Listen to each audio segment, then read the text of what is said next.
Okay, today I'm going to talk about representation, hierarchy, and commodification.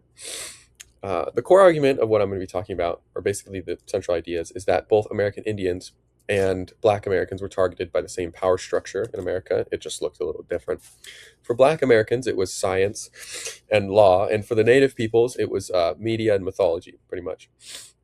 The goal is identical, though, is just to make them look inferior so that they were easier to control, easier to displace, like the native peoples, the Trail of Tears, stuff like that, or exploiting, making them seem exploitable, making it justified to exploit them, and also the idea that representation in media was never just entertainment, right? It was one of those tools.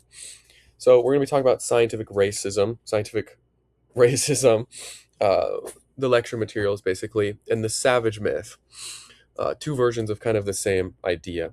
Scientific racism was basically using the authority of science to make racial hierarchy look like biology.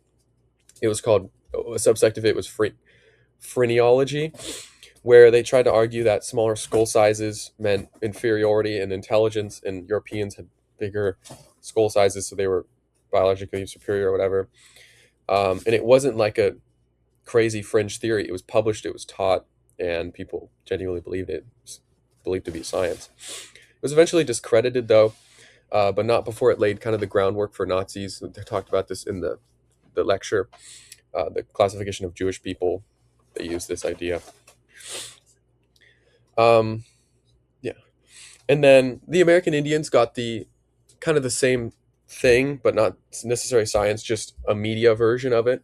The noble, evil, savagery, kind of the binary. Basically, the noble savage was the noble savage was childlike, innocent, in tune with nature, and not a threat. And then the other binary was evil savage, was barbaric, violent, subhuman, yada yada. And the same tribe could flip between different categories depending on what colonizers kind of needed from them, or kind of wanted to paint them in a specific way to get something out of them. They weren't just opinions that the colonizers had. It was a reason to, it was a justification for their killings. This idea, connecting back to the resources, that representation creates reality, where kind of so basically, I'll just say that a 1997 study found that there are more people consumed by that more people consume stereotypical TV depictions of Native people, um, the more likely they were to stereotype Native people in real life. You know, media doesn't just reflect what society believes; it actually produces those beliefs. We talked about this in our previous things, and then relating this back to intersectionality as well. Um, what we were talking about in the lecture today with the one drop rule, where it basically had gendered origins, where it was created specifically to deal with children born from white men sexually assaulting enslaved black women. So it's like, you know, it classified those children as black, meaning the white men face no accountability. So a lot of people kind of stuck in between multiple groups that never really get addressed by larger societal movements and stuff like that.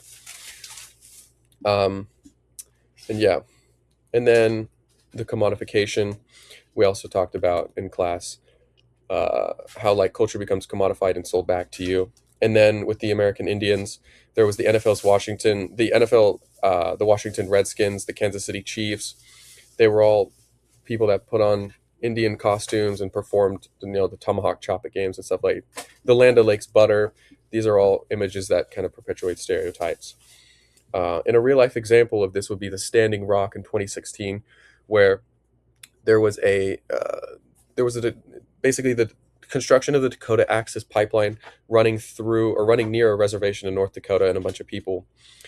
It was originally planned to run through Bismarck, a predominantly white city, but then it was rerouted after people in the city kind of told them to reroute it next to the native population. Um, and then, thousands of protesters gathered, and mainstream media largely ignored the fact at first, because they didn't want to paint this as they wanted to paint it as something ignorable. They wanted to forget about it. Um, and then basically to resolve that, and I know I'm going over time here, but the tribe and their allies responded by building their own media, creating their own representation, basically fighting back against it. So.